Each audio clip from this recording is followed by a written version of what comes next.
Now that you've seen that from a receiving perspective, let's go ahead and go back to the sales order and go ahead and go through the shipping process of that. So you can see what that looks like. So I'm just going to go back to my main page in here.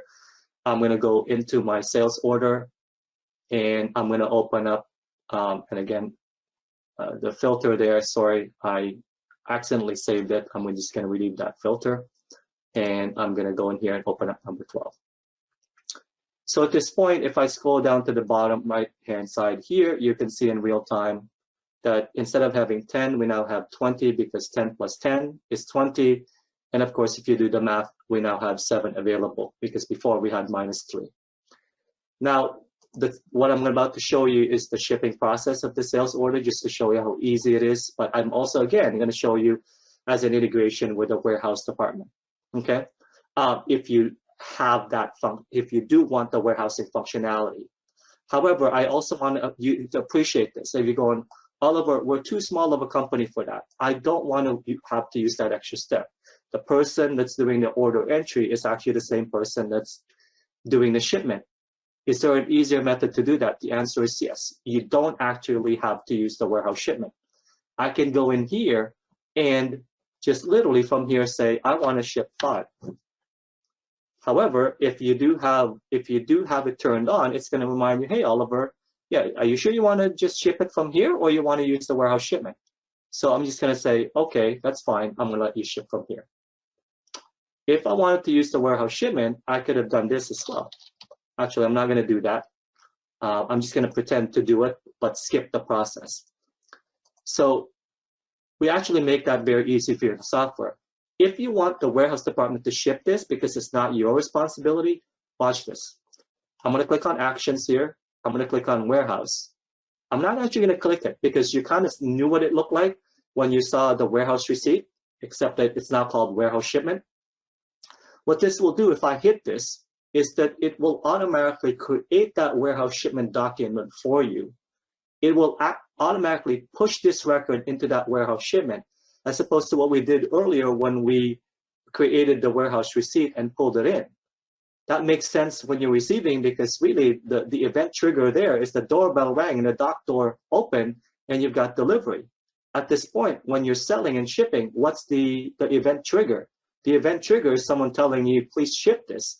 So that's why in this case, you can create the warehouse shipment from within the sales order, thus in this case, pushing that request to the warehouse department. So I'm going to skip that step because I think I've satisfied you enough that you know that there is a warehouse shipping functionality in the software similar to warehouse receiving. But I do also want to emphasize that there is a pick process associated with shipping, opposite of put away.